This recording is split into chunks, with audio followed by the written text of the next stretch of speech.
উত্তরবঙ্গ রীতিমতো বিপর্যস্ত।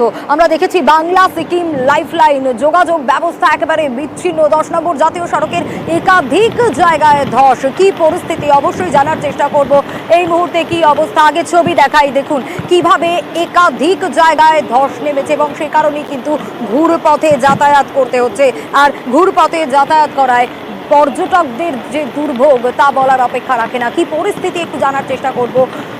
পার্থ আমাদের প্রতিনিধি রয়েছেন আমাদের সঙ্গে। পার্থ, কি অবস্থা এই মুহূর্তে? ঘুরপথে যে যেতে হচ্ছে, সময় সাপেক্ষ ব্যাপার তো, কোন রাস্তা দিয়ে ঘুরপথে যেতে হচ্ছে, আর এই মুহূর্তে কি অবস্থা 10 নম্বর জাতীয় সড়কেও?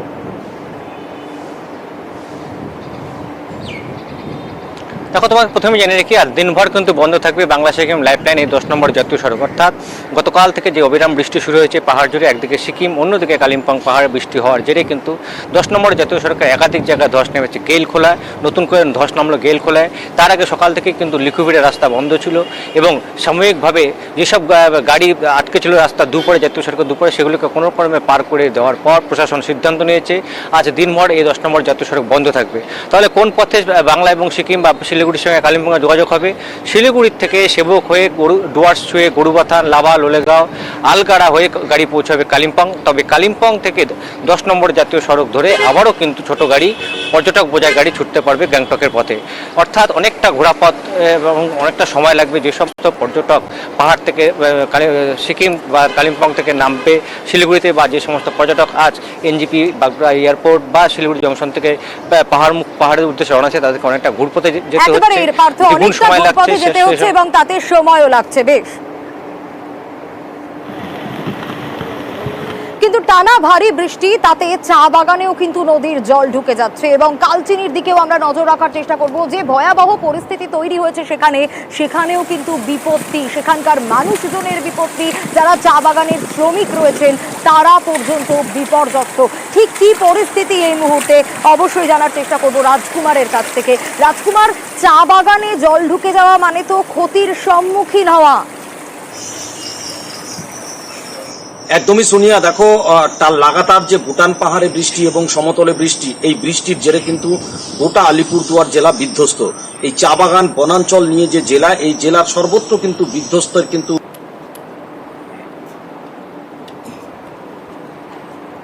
ইতিমধ্যেই কিন্তু ওই চা বাগানের বিশাল এলাকা কিন্তু প্লাবিত হয়েছে। ডোলোমাইট মিশ্রিত ঘোলা জল চা বাগানে ঢুকে পড়ায় কিন্তু চা বাগান ক্ষতির মুখে পড়েছে। শুধু তাই নয়, যে তোরসা নদী, সেই তোরসা নদীর যেটা বুড়ি তোরসা বলা হয় স্থানীয় এলাকায়, সেই বুড়ি তোরসা নদীর জল কিন্তু চর তোরসা এলাকায় যে ডাইভারশন, আলিপুরদুয়ার ফালাকাটা সড়কের যে ডাইভারশন, সেই ডাইভারশনের উপর দিয়ে জল বইতে শুরু করেছে এবং তার জেরে কিন্তু আলিপুরদুয়ার এবং ফালাকাটা যে সড়ক যোগাযোগ তা বিচ্ছিন্ন হয়ে পড়েছে। ফলে আলিপুরদুয়ার এবং ফালাকাটা সড়ক যোগাযোগে এখন কোনো যানবাহন যাতায়াত করতে পারছে না। যদিও সোনাপুর হয়ে ঘুরপথে কিন্তু গাড়ি ফালাকাটা চলছে। শুধু তাই নয়, এবং কুমারগ্রাম ব্লক, সেখানেও জল জমার সমস্যা শুরু হয়েছে এবং আলিপুরদুয়ার যে শহর, সেখানে বিভিন্ন ওয়ার্ড কিন্তু জলমগ্ন হয়ে পড়েছে এবং এই আলিপুরদুয়ার শহরের জল আরো একটা ছবি একটু দর্শকদের দেখাই, তারপর ফিরছি তোমার কাছে। যে পরিস্থিতি আমরা দেখছি তাতে বিভিন্ন নদীর জল তো বাড়ছে, আর তারই পাশাপাশি কিন্তু আলিপুরদুয়ার শহরের আনাচে কানাচে বিভিন্ন প্রান্তেও একেবারে জলমগ্ন হয়ে গিয়েছে। টানা বৃষ্টি, আপনাদের সেই ছবি দেখাচ্ছি। টানা ভারী বৃষ্টিতে বিপত্তি ভুটান পাহাড় আর সমতলে। টানা বৃষ্টির জেরেই বিভিন্ন প্রান্ত জলমগ্ন আলিপুরদুয়ারের। নতুন করেও কিন্তু বেশ কয়েকটি এলাকায় জল ঢুকেছে। কি পরিস্থিতি রাজকুমারের কাছ থেকেই জানবো। রাজকুমার, একদম শহরের পরিস্থিতি কিন্তু যত বেলা বাড়ছে শহর কিন্তু সমস্যা। প্রায় আধ ঘন্টা আগে কিন্তু আলিপুরদুয়ার শহরের যে 14টি স্লুইস গেট রয়েছে, যে স্লুইস গেট গুলো দিয়ে বৃষ্টির জল শহর থেকে বাইরে বেরিয়ে যায়, সেই স্লুইস গেট গুলো সেচ দপ্তর বন্ধ করে দিয়েছে। তার কারণ হচ্ছে শহরের 3 দিক দিয়ে বয়ে যাওয়া কালজানি, ডিমা এবং নোনাই, এই 3টে নদীর জলস্তর এতটা বেড়ে গেছে যে স্লুইস গেট আর খোলা রাখা যাচ্ছে না। স্লুইস গেট খোলা রাখলে জল উল্টো নদীর জল শহরে ঢুকছে, সেই কারণে স্লুইস গেট বন্ধ করে দেওয়া হয়েছে। ফলে শহরের জল কিন্তু বাইরে বেরোতে পারছে না। যদিও পুরসভা পাম্প মেশিনের সাহায্যে জল সেচে বাইরে বের করার চেষ্টা চলছে, কিন্তু সেটি খুব সামান্যই জল বের করা যাচ্ছে। ফলে শহরের বিভিন্ন এলাকা কিন্তু জলমগ্ন হয়ে পড়েছে। সোনিয়া,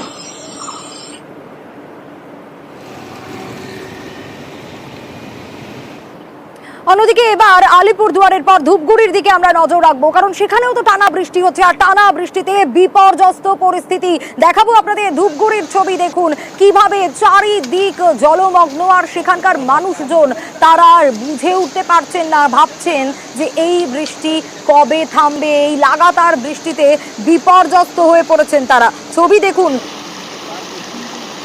বাঁশের সাঁকো ভেঙে যাওয়ার ভয় পাচ্ছেন বাসিন্দারা। সাঁকোর দুপাশ থেকে একেবারে মাটি ধসে পড়েছে আর সেই মাটি ধসে যাওয়ার কারণেই কিন্তু বিপত্তি, বিপাকে পড়েছেন সেই এলাকার বাসিন্দারা। একটু জানতে চাইবো কি ব্যবস্থা নেওয়া হচ্ছে, কি পরিস্থিতি।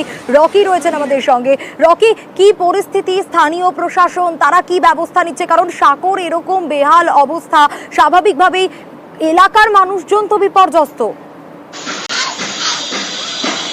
একদম সোনিয়া, তুমি যেমনটা বললে, দেখো গতকাল রাত থেকে কিন্তু অবিরামে বৃষ্টি চলছিল ভুটান পাহাড় এবং ডুয়ার্সের বিভিন্ন এলাকায়, যার ফলে কিন্তু জলঢাকা, তোরসা, এর পাশাপাশি ডায়না এবং ডুডুয়া নদীতে কিন্তু জল বাড়তে শুরু করে এবং ডুডুয়া নদীর জল বাড়ার ফলে কিন্তু বাঁশের সাঁকো ক্ষতিগ্রস্ত হয়েছে ধূপগুড়ি ব্লকের অন্তর্গত সাধুরঘাট এলাকায়।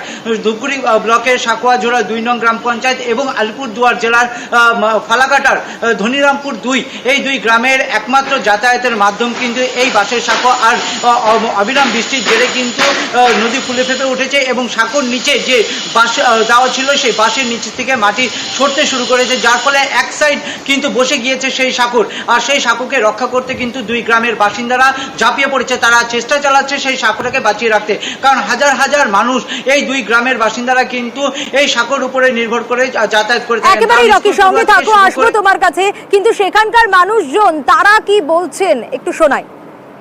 সাঁকোর সমস্যা হচ্ছে 2-3 দিন থেকে যে ভারী বর্ষণ বৃষ্টি চলছে, ডুয়ার্সে বৃষ্টি, গোটা এলাকায় বৃষ্টি। সেই বৃষ্টির দরুনে এই যে বাঁশের ব্রিজটা দেখতেই পাচ্ছ, সেই বাঁশের ব্রিজ একদমই মানে তলা নদীতে চলে যাচ্ছে, নদীর তলা নদীতে। সেই জন্য আমরা গ্রামবাসী উভয় মিলে এটাকে শেষ রক্ষার তাগিদে লড়াই করছি, কতটুকু কী করা যায়, কতটুকু সময় রাখা যায় ব্রিজটা। সাঁকোর এই বেহাল অবস্থার ছবিটা তো আপনারা দেখলেন, কিন্তু চারিদিক কিভাবে জলমগ্ন। জলপাইগুড়ি, ধূপগুড়ির বিভিন্ন প্রান্ত জলমগ্ন, টানা বৃষ্টি, বৃষ্টির কিন্তু বিরাম নেই। রকি, বৃষ্টি কখন থামবে বোধহয় সেখানকার মানুষজন এখন এটাই ভাবছেন। বর্ষা যেন ডুয়ার্সে অনেক আগেই চলে এসেছে। জলপাইগুড়ি জেলার ডুয়ার্স বিভিন্ন এলাকায় কিন্তু অবিরাম বৃষ্টি চলছে, যার ফলে কিন্তু প্রভাবিত হয়েছে জনজীবন। কারণ অবিরাম বৃষ্টির জেরে কিন্তু বিভিন্ন ওয়ার্ডে জল জমতে শুরু করেছে। এর পাশাপাশি যে সকল নিচু জায়গাগুলি রয়েছে সেখানে জলমগ্ন হয়ে যাওয়ার ফলে কিন্তু ভোগান্তি শিকার হতে হচ্ছে সেই এলাকার বাসিন্দাদের। এখন বর্তমানে কিছুটা বৃষ্টি কমেছে এবং মেঘলা আকাশ রয়েছে। ভুটান পাহাড়ে অবিরাম বৃষ্টি চলছে, পুনরায় বৃষ্টি শুরু হলে দুর্ভোগ বাড়বে শহর থেকে শুরু করে গ্রামের মানুষদের, এমনটাই মনে করছে এলাকার বাসিন্দারা। বেশ রকি।